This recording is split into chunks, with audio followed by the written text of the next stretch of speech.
Faefatra vahaolana momba ny resaka toe-karena. Nisy fotoana izao nanadiady an'ilay zanako tao amin'ilay miasa ao amin'ilay resaka miandraikitra momba ny harenam-pirenena malagasy dia nanazava izy fa tena tsisy vola hoy izy ny fanjakana malagasy amin'izao fotoana izao. Tena tsisy tsony. Izany hoe raha mahita izany fa tena tsisy vola izany ny fanjakana malagasy. Namontany an'i Jesosy aho izany hoe Jesosy eo inona ny vahaolana momba an'izay zavatra izay satria maharitra ny firenenanay amin'izao fotoana izao. Dia nanome solution Jesosy hoe nareo Madagasikara no tena mpanan-karena satria nareo manana tany tsara indrindra sady manana harena-kibon'ny tany. Dia misy fotoana izany Jesosy Kristy nanome ho ahy ireo harenantsika eto Madagasikara. Ireo harenareo izany nasehon'i Jesosy foana fa tsy nitenen'i Jesosy hoe amidiko ho ahy samirery fa izany hoe natao ho an'ity fanjakam-pisorona ity izany izy io ho volam-panjakana malagasy. Dia misy fotoana izany noentin'i Jesosy nitetiny Madagasikara andeha hijery ireo harena-kibon'ny tanitsika. Marobe ilay izy fa tsy ho ambarako anareo eto avokoa izy rehetrarehetra fa santionany ihany ity tantaraiko aminareo ity.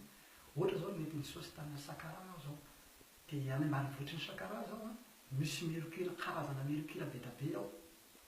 Dia any ambanivohitry ny Fort Dauphin koa misy mirokila koa amin'ny taona ao ambany ranomasina. Izy io tsy ambarako anareo ilay couloir misy azy fa raha vao ambarako anareo izy dia mety hamidinareo samirery ilay izy dia lasa fanananareo tokana. Fa ilay izy tsy natao fanananareo tokana na ho entina hitohy filazantsara fa zavatra natao ho an'ny fanjakam-pisorona ilay izy ho an'ny fanjakana malagasy mihitsy. Dia resaka diamant, misy diamant 60 tonnes mihitsy izao nasehon'i Jesosy ahy fa mbola tsy ambarako anareo ilay toerana fa manjary andehananareo any. Dia resaka safira, misy safira 5 kilos nasehon'i Jesosy ahy tany Ilalaka ambanivohitry ny Ilalaka. Tsy ambarako anareo ilay toerana satria efa nisy vazaha maromaro koa nandeha nanao fikarohana azy io tao fa tsy mety hitan'izareo mandraka ny raha hitan'izareo amin'ilay radara ilay izy fa tsy hitan'izareo rehefa atao ny fikarohan'izareo azy. Dia resaka volamena amin'ny faritsy ny Betsiboka, misy volamena mandeha amin'ny taona mihitsy efa nasehon'i Jesosy ahy efa natao réserve izy amin'izao fotoana izao efa nataonay borna azy mba tsy hanadianona anazy intsony fa zavatra fa spesialy atao ho an'ny fanjakam-pisorona ho an'ny fanjakana malagasy ho harenam-pirenena malagasy. Resaka beryl amin'ny faritry ny Sofia any amin'ny faritry Kopa efa be dia be koa izao hitanay tao fa mbola tsy aboakanay ilay izy. Resaka volamena koa any amin'ny faritsy ny Toliara iny.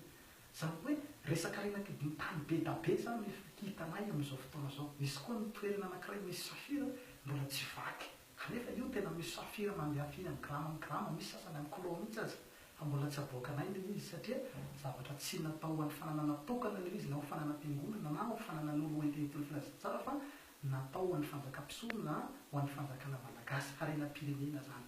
Ka misy izany ny solution hanavotana an'izay.